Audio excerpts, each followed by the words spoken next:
പുന്നാര മോനെ, 10 വർഷം സംഗീതം പഠിച്ചവനാടാ ഞാൻ. നിന്റെ ഈ തൊട്ടിത്തരം കണ്ടിട്ട് എനിക്കങ്ങോട്ട് സഹിക്കാൻ പറ്റണല്ലോ. നിന്നെ നിന്റെ തന്തയും കാരണം കേന്ദ്ര സർക്കാർ ഈ ബസ് സ്റ്റോപ്പ് വരെ നിരോധിക്കാൻ പോവാണ്. ആയതിനാല എടാ കണ്ണ് കാണാത്തവനായിപ്പോയി. അല്ലേ നിന്നെ സ്റ്റേഷനിൽ കൊണ്ടുപോയി നിന്റെ കരളിയൻ ചവിട്ടി പറിച്ചനെ കേട്ടോ. എല്ലാം പറഞ്ഞല്ലേ. സാറിന്റെ പ്രത്യേക അഭ്യർത്ഥന പ്രകാരം ശങ്കരാചാര്യ തുടങ്ങുന്ന ഗാനം ഹൈ പിച്ചിൽ ആലപിക്കുന്നു. ശങ്കര ഇപ്പൊ വീണനെ വേദവിഹായ പര ജീവേശ്വര ശങ്കര കടവന്ത്ര കടവന്ത്ര കടവന്ത്ര കടവന്ത്ര കടവന്ത്ര കടവന്ത്ര. Thank you. എന്താടാ ലല്ലു, നീ ഇങ്ങോട്ട് വന്നേ. നീ ഇങ്ങോട്ട് വരാൻ. രാജഹംസം ഞാൻ ഒറ്റയ്ക്ക് പാടിക്കോട്ടേടാ. ആ പാടിക്കോ, എല്ലാം മേടിച്ചല്ല. ഇനിയിപ്പാ നേരെ ചായ കുടിക്കാൻ പോകട്ടാ.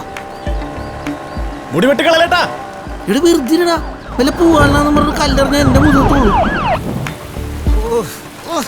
ഇറങ്ങിയപ്പോ പറഞ്ഞാണ് കൊടയെടുക്കാൻ. എങ്ങടാ പോണ്ട്? എടാ നമ്മൾ വീട്ടിൽ നിന്ന് ഇറങ്ങാൻ നിൽക്കുമ്പോൾ അമ്മമാര് ചില കാര്യങ്ങൾ പറയും. അതങ്ങോട്ട് കേട്ടേക്കണം, അല്ലെങ്കിൽ അന്നത്തെ ദിവസം പോക്കാണ്. അമ്മമാർക്കേ അങ്ങനെ ഒരു സംഭവം ഉണ്ട്. കണ്ടില്ലല്ലോ, കണ്ണുണ്ട് പക്ഷെ അത് വർക്കൂല. ഇതൊരു ശല്യായല്ലോ. നീ ഒന്ന് അവിടെ ഇരിക്കോ, വെറുതെ മനസ്സിലായി ധർമ്മം മേടിച്ചാണ്. എടാ ബേക്കറിന്ന് തന്നെ ചായ കുടിച്ചാൽ മതി ഞാൻ പറഞ്ഞാണ്. അവിടെ ആകുമ്പോ ചിക്കൻ കബാബും പള്ളുരുത്തി ഷിയാബും ഒക്കെ ഉണ്ടായിരുന്നു. എടാ സമാവൽ അടിച്ച ചായയുടെ സുഖമൊന്നും ഒരു മെഷീൻ ചായക്കും കിട്ടും. കഷ്ടായിട്ട് മനുഷ്യനെ. ചേട്ടാ ഒരു തലച്ചായ കടി എന്താ ഉള്ളത്? നല്ല കണ്ട് പൊരിഞ്ഞ രതീഷ് എടുക്കട്ടെ. വേണ്ട, ചിത്രഗുപ്തൻ മതി. എന്നാന്ന്? ചിത്രഗുപ്തൻ പരിപ്പൂട. എന്റെ ദൈവമേ, അതിന്റെ പേര് മാറ്റിയാ ഞാൻ ഈ കളി നിർത്തി.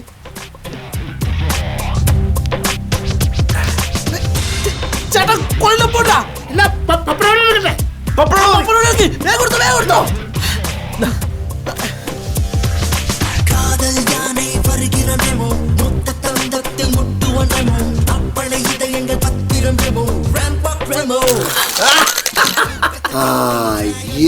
മ്യൂസിക്കായിരുന്നു കടിച്ചു പൊട്ടിച്ചേ.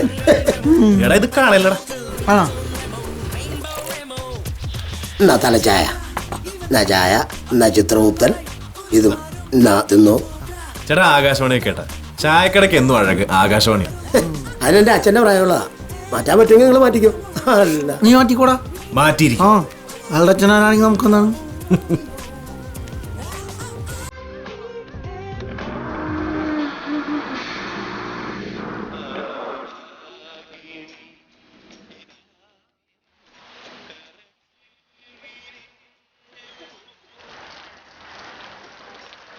മഴ, ചായ, ജോൺസൺ മാഷ്, അന്തസ്.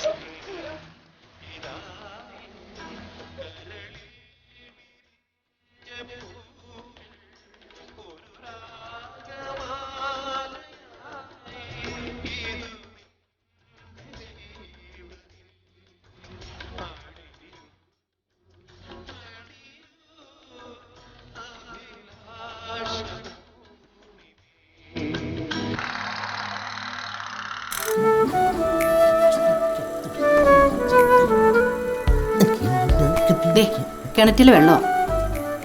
എവിടെ പോണ്ട? ഒരു പണിയുണ്ട്. എടാ, ഞങ്ങളിന്ന് പാലായിലെ കുര്യച്ചന്റെ പെരതാമസത്തിന് പോയിരുന്നു. ഒരു കിടില നാനാക്കൊണ്ട വീടാ വെച്ചേക്കുന്നത്. പക്ഷെ അതിന്റെ ജാടയൊന്നുമില്ല അവർക്ക്. നല്ല ഫാമിലിയാ. മോളും അതെ, നല്ല അടക്കം ഒതുക്കുള്ള കുട്ടിയാ. കാണാനും കുഴപ്പമില്ല. കുഴപ്പമില്ലെന്നല്ല, നല്ല സുന്ദരി കുട്ടിയാ. ഒരു പൂച്ചക്കണ്ണി. ഡോ കൊച്ചു കള്ള, നിനക്കപ്പോൾ ഓർമ്മയുണ്ടല്ലേ? ഓർമ്മയൊക്കെ ഉണ്ട്, പക്ഷെ കല്യാണം ആലോചിക്കാൻ നിൽക്കണം. ഓ, സ്പാർക്കില്ലായിരിക്കും. ഇല്ലല്ലേ? എന്നാ വിട്ടുപിടി. ഭാഗ്യം വക്കീലുടങ്ങൂല്ലല്ലോ. ഡാ, നിന്നോട് ഞാനൊരു 1000 തവണ പറഞ്ഞിട്ടുണ്ട് ഈ കണ്ണിക്കണ്ട തട്ടുകടയിൽ നിന്ന് ഒരു ഭക്ഷണം കഴിക്കരുത്. എടാ, ഈ അൺഹൈജീനിക് ആഹാരം വാങ്ങിച്ച് തിന്ന് നിന്ന് നിനക്ക് വല്ല ഫുഡ് പോയിസണും അടിക്കും.